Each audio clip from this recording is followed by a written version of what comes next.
My name is Bridget Spicer. I am Program Director of CatNiPP, the Cat Neighborhood Partnership Program at the Washington Humane Society in Washington, D.C. CatNiPP was developed by the Washington Humane Society in 2006. We came to the realization that we needed a real answer to the problem of stray and homeless cats living in the greater Washington area. When we were looking at how we were handling stray and feral cats before, it was typically a trap and remove situation. Trap and remove does not work because it triggers what we call the vacuum effect.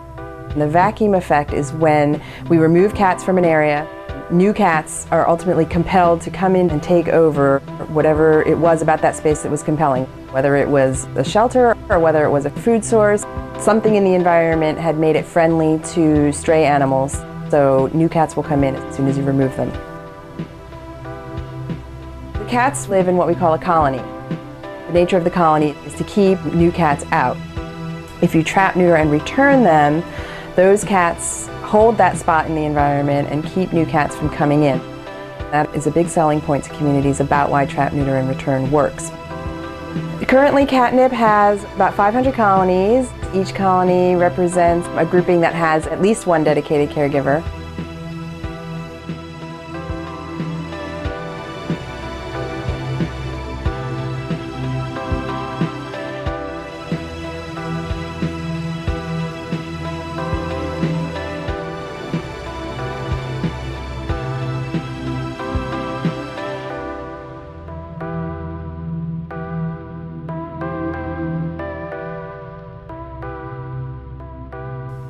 In Washington, the way that we've set up our program, we've really designed it to be a community-based, community-driven, and volunteer-supported. What happens is a community member will get in touch with me to alert me to issues they're having with feral cats in their neighborhood. They then will contact a volunteer trapper, and the trapper will come out, assist them with the actual trapping of the cats and the transport of the cats into our spay and neuter center. My clinics are almost all volunteer driven. I have volunteer trappers, I have volunteers that help to drive the cats in and out of the clinic, and I have volunteers that help in the clinical setting, including volunteer veterinarians.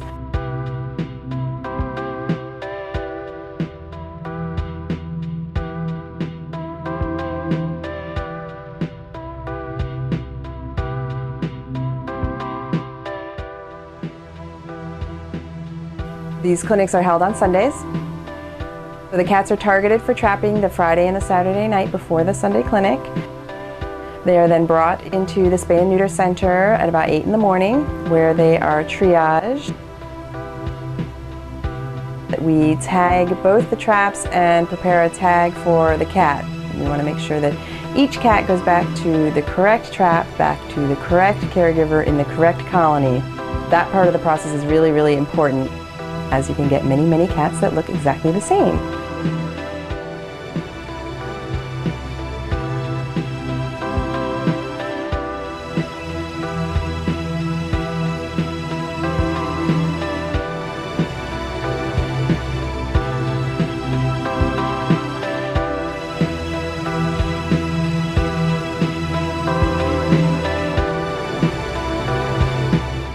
We administer 2 vaccines. They get a rabies vaccination and a distemper vaccination. The rabies vaccine is very important and is part of why our program is accepted by the Department of Health. We are creating a barrier for rabies between raccoons and the cats that are living on the streets. It actually helps to protect citizens in the communities further from any rabies exposure. They get moved to a station where they are prepped for surgery. They're then from there moved over to our surgical suite where the veterinarians are standing by. We usually have 2 veterinarians going at a particular time, and they perform obviously the sterilization procedure, and they also perform the ear tip.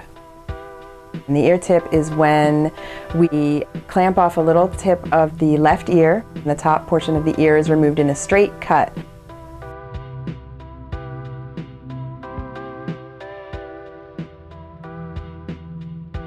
When caregivers are concerned about why we take a piece of an ear off, it really is their ticket from animal control to get their way out of the shelter again. It shows that they've been sterilized, that they've been vaccinated, and it shows that somebody's caring for them in the community.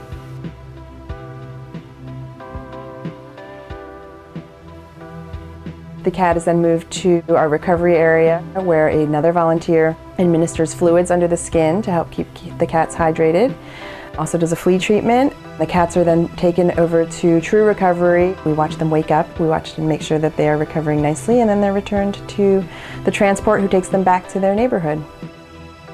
We want to make sure that we return cats to the same colony after they've been to clinic, because these cats are cared for in a very managed, in a very controlled way by caregivers that really care for them and have many times named them. Hello. Where's Petey? Where's Petey at? Petey's your buddy. She's real sweet. Yep. Yeah, she's a little shy around other people.